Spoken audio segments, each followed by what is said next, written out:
what's up guys? J'espère que vous allez bien. On se retrouve aujourd'hui pour une nouvelle vidéo. Bon, on est le soir et je suis en train de faire celle sur les masters. Comment on intègre un master à Sciences Po Bordeaux. La vidéo, elle se concerne principalement la procédure interne parce que ça nous concerne et encore plus en ce moment parce qu'on doit rendre nos dossiers pour lundi prochain. Donc j'espère que cette petite vidéo va en aider certains. Et voilà, je vous laisse avec le directeur du second cycle.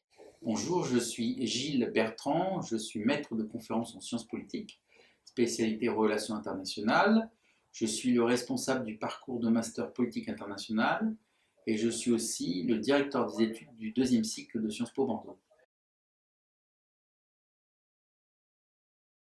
Alors, il y a deux procédures, une procédure interne et une procédure externe. Tous les étudiants venant du premier cycle de Sciences Po Bordeaux qui ont validé leur premier cycle ont une place réservée dans l'un des parcours de master de Sciences Po Bordeaux. Donc les étudiants émettent 3 vœux qu'ils classent, qu'ils hiérarchisent, et ensuite les dossiers sont transmis à chaque responsable de parcours qui va constituer une liste principale, donc les étudiants qu'il prend, et une liste complémentaire au cas où des étudiants se désisteraient ou redoubleraient, puisque bien sûr on fait cette procédure avant les délibérations de la fin de l'année, ou partiraient en césure. Il y a aussi cette dimension-là.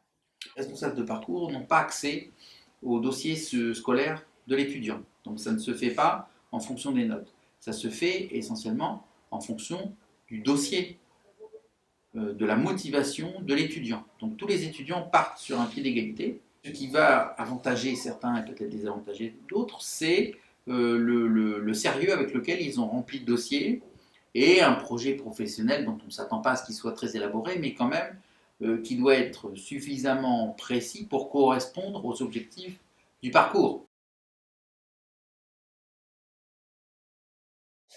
Et ensuite, à moins de remplir le tableau, c'est-à-dire d'affecter les étudiants selon les évaluations des responsables de parcours, et de trouver des places aux étudiants qui sont sur les listes complémentaires, donc en fonction de leur deuxième ou troisième vœu. Plus de 80% des étudiants qui ont leur premier vœu. Si sur le fait que les étudiants doivent demander 3 vœux, parce que demander un vœu, ça s'expose, vous vous exposez à des risques. C'est-à-dire que si vous êtes pris dans votre premier vœu, parce que les responsables de parcours ne savent pas. Bon, moi, je donne des dossiers et je ne donne pas de détails. Je ne dis pas, voilà, ça c'est le deuxième vœu, le troisième vœu, c'est tel parcours. Bon, vous n'avez pas votre. Si vous avez demandé un vœu, vous l'avez, tant mieux pour vous. Mais si vous ne l'avez pas, ça veut dire que moi, à la fin du processus, quand tout le monde a choisi et affecté, je vais vous dire, ben voilà, vous n'êtes pas affecté, et donc je vais vous demander un deuxième et un troisième vœu, mais attention, la liste des parcours est beaucoup plus restreinte parce que c'est les parcours dans lesquels il reste quelques places.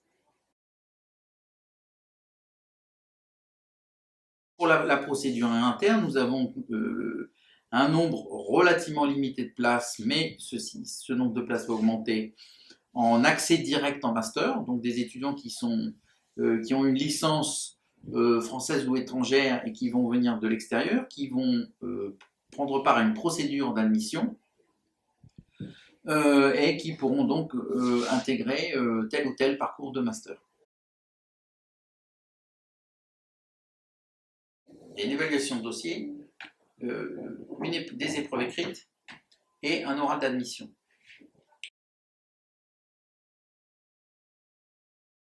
Pour la procédure interne, l'oral n'est pas obligatoire, mais les responsables de parcours ont absolument le droit de convoquer des étudiants, de leur proposer un rendez-vous pour discuter, ou voire même en visioconférence, si les étudiants sont hors de Bordeaux, sont partis en stage par exemple, pour leur proposer un entretien pour essayer de mieux cerner leurs attentes. Nous allons réformer notre offre de formation, dont on nous dit de l'extérieur qu'elle n'est pas toujours très lisible, qui n'est pas toujours très lisible pour les étudiants, puisque parfois les étudiants nous disent « Oh là là, j'ai pas eu mon premier choix ». Et alors, et quand on regarde leur deuxième choix qu'ils ont obtenu, en fait la différence entre les deux parcours n'est pas extrêmement différente. Les débouchés sont peut-être pas exactement les mêmes, mais très proches les uns des autres. Il y a un problème de lisibilité, il y a un problème de répartition, il y a un petit tiers de parcours qui est demandé ou qui est beaucoup demandé, c'est-à-dire que en gros, il y a, la jauge c'est à peu près 24-25 places par parcours, et on se retrouve avec des parcours qui ont entre 35 et 50 premiers vœux. Je ne parle même pas des deuxièmes vœux. Donc ça veut dire probablement qu'il faut élargir l'offre dans ces domaines-là. Et à l'inverse, on a un tout petit tiers de parcours qui ont moins de 15 premiers vœux. Donc là aussi, il y a un problème. C'est-à-dire, soit il faut modifier le parcours en interne, soit il faut peut-être fermer le parcours, ou en tout cas modifier l'offre de manière à ce que nous soyons plus en adéquation avec les aspirations des étudiants et surtout les débouchés sur le marché du travail. Donc effectivement, notre offre va évoluer, mais on ne va pas faire table rase et nous partons de l'offre existante. Ça veut dire qu'il y aura toujours une offre conséquente en affaires internationales, qu'il y aura toujours une offre importante et conséquente sur la préparation au concours administratif. Ça veut dire que il y aura toujours une offre importante en politique et communication. Ça veut dire que nos parcours qui sont en train de monter sur économie sociale et solidaire, transition écologique, gouvernance des villes, tout ça, cette offre va exister. Est-ce que les parcours auront les mêmes noms? Est-ce que ce seront des parcours différents avec une reconfiguration? Ça, à ce stade, je ne peux pas vous le dire, puisque nous sommes en pleine discussion avec les collègues là-dessus.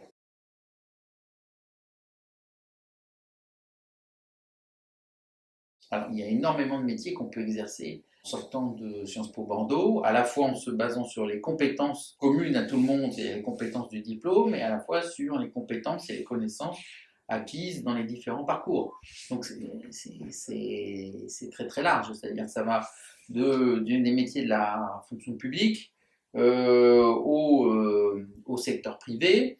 Ça veut dire que vous avez des gens ici qui réussissent le concours de directeur d'hôpital, commissaire de police, École nationale de la magistrature, enfin voilà, une gamme assez importante dans les concours de la fonction publique, d'autres qui vont devenir enseignants-chercheurs, évidemment plutôt en sciences politiques ou éventuellement en économie, voire en droit, et puis vous avez aussi tout ce qui tourne autour des métiers de la communication politique, des assistants parlementaires, des gens qui ensuite vont faire des carrières politiques. Nous avons une petite filière de gestion des entreprises, tout ce qui est veille économique et stratégique pour les entreprises, études de risques, analyse des risques pour des entreprises notamment à l'exportation, et puis à l'international, des gens qui vont être chargés de projets, monter des projets dans l'humanitaire ou dans le développement, dans des organisations non gouvernementales, ou travailler pour des organisations internationales.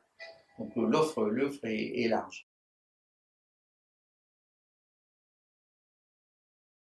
C'est un module de 3 heures, animé par 2 journalistes, plus d'autres journalistes qui font venir et qui préparent les étudiants aux épreuves des écoles de journalisme. Prépa journalisme, c'est un module qu'on suit en quatrième année en parallèle de nos masters et qui permet de préparer les concours de journalisme. Donc en fait, il y a deux journalistes d'une radio bordelaise qui sont tous les jeudis après-midi avec nous pendant 3, 4, 5 heures. Et on parle à la fois de journalisme, ils nous préparent au concours, donc ils relisent les dossiers, ils nous préparent aux oraux. Et voilà, on en apprend beaucoup sur le métier de journaliste et on pratique aussi un petit peu, donc franchement c'est super. Moi ça me plaît beaucoup parce que le journalisme c'est le métier vers lequel je tends et que finalement, en plus de préparer les concours, donc avec des exercices typiques qui sont liés au dossier, avec la préparation de l'oral, et bien on a ensuite aussi cette capacité à écrire des articles, ils nous apprennent à faire un angle, à écrire un titre, à écrire un synopsis pour proposer une pige par exemple. On apprend aussi sur l'enquête avec beaucoup d'intervenants qui viennent à la fois de Bordeaux mais pas que. Donc franchement ouais ça me plaît et puis on est tous en fait on est dans un petit cadre, on est une petite dizaine et on est tous vraiment dans cet esprit journalistique et donc on a un petit peu tous les mêmes vues et il y a vraiment une effervescence qui se met en place. Alors l'an passé, je sais que ceux qui la faisaient, c'était le mercredi après-midi. Nous, cette année, c'est le jeudi après-midi, de 14h à 17h ou de 14h à 19h, ça dépend. Et c'est très flexible le lieu. Alors des fois, on est dans des salles à Sciences Po, des fois, on est à la radio, donc la radio des deux journalistes qui nous font la prépa. Des fois, on va à Sud-Ouest, parfois, on peut aller sur le terrain, on va écrire des articles, on revient. Enfin, c'est assez libre sur le lieu, mais c'est toujours le jeudi après-midi. Alors oui, c'est sélectif. C'est des oraux que l'on passe au début de la quatrième année. Si tu veux vraiment faire du journalisme et que tu as vraiment envie de passer les concours et que c'est ton horizon pour la suite, normalement tu es pris. Donc c'est sélectif, mais pas non plus très sélectif.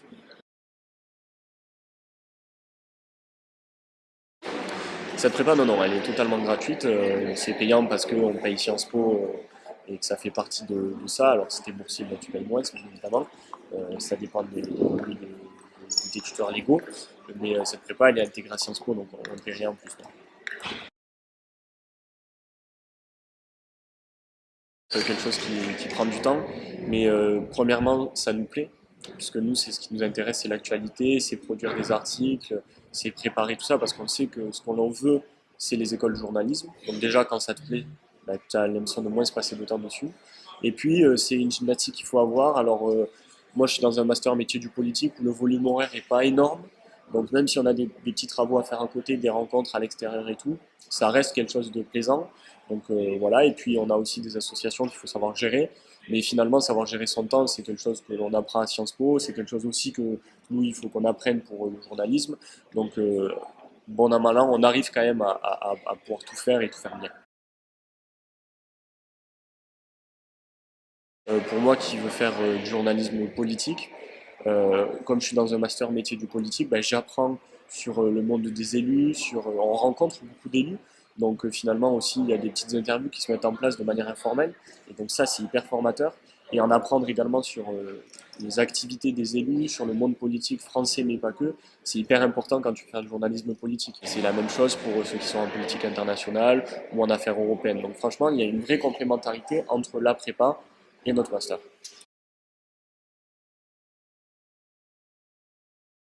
Ben non, il n'y a pas de compétition parce qu'en fait, on est tous ensemble et on est un petit groupe. Donc l'idée, c'est plus de se tirer vers le haut. On peut réviser un petit peu ensemble, on peut se passer des fiches sur des éléments d'actualité. Et puis aussi, enfin, moi, c'est peut-être ma position à moi, mais je pense que au concours, on est jugé aussi par rapport à notre profil. Et en fait, dans notre prépa, ben, on n'a pas du tout tous les mêmes profils.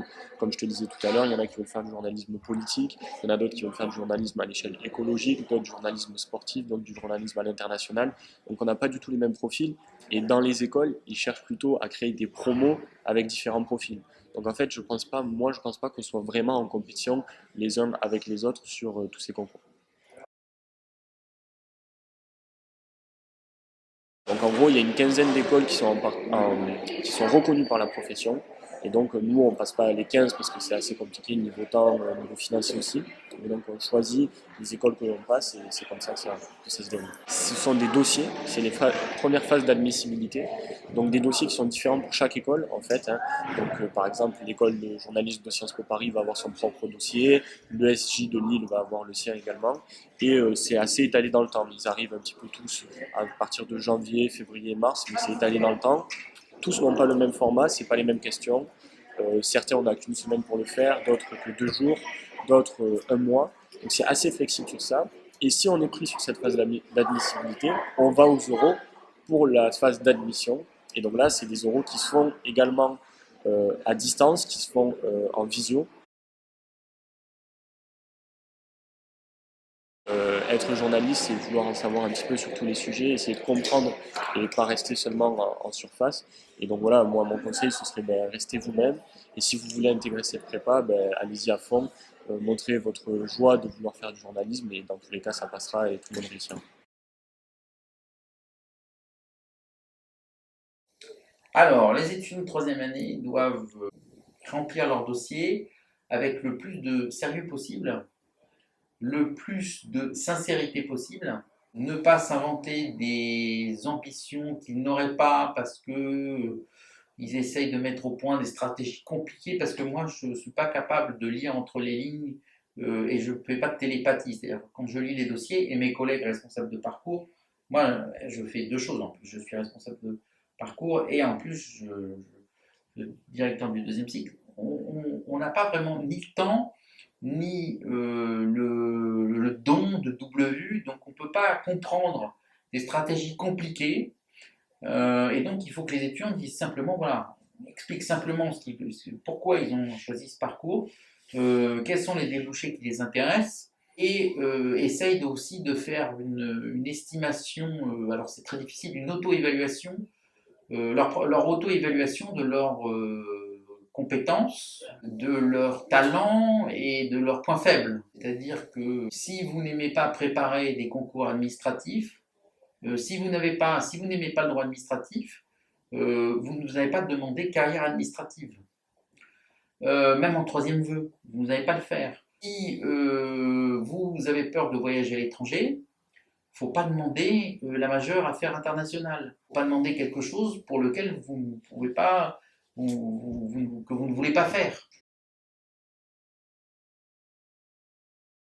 Alors pour moi, la relation est excellente. Nous avons la chance d'être un petit établissement avec une proximité certaine entre les étudiants et les enseignants.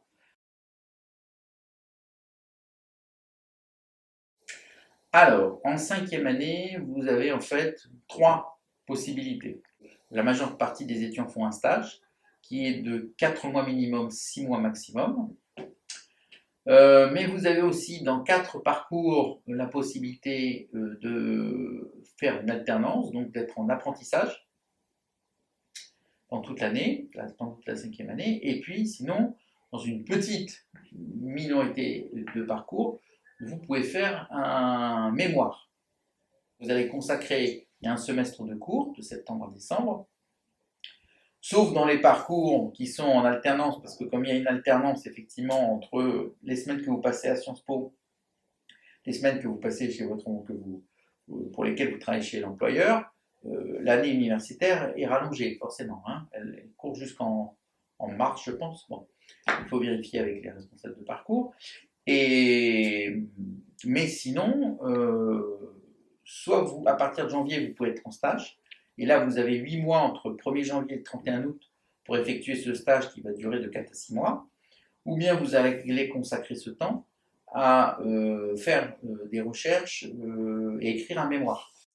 Et comme ça se voit sur ma tête, je suis très fatiguée, mais oui, parce qu'il y a 2 jours, on a dû rendre notre mémoire de troisième année, pour ceux qui ont choisi ça. Mais peut-être que ça fera l'objet d'une autre vidéo, mais en soi, en troisième année, c'est qu'on a le choix entre un mémoire de recherche ou un projet collectif. Si ça vous intéresse, n'hésitez pas à me le dire, je pourrais faire une vidéo sur ça. Mais en tout cas, je peux pas finir mes vidéos sans ma disquette favorite, alors, quant à moi, je vais vous épargner la disquette du abonnez-vous, commentez, likez, partagez, même si je vous avoue, ça me ferait grave plaisir. Allez, À la semaine prochaine.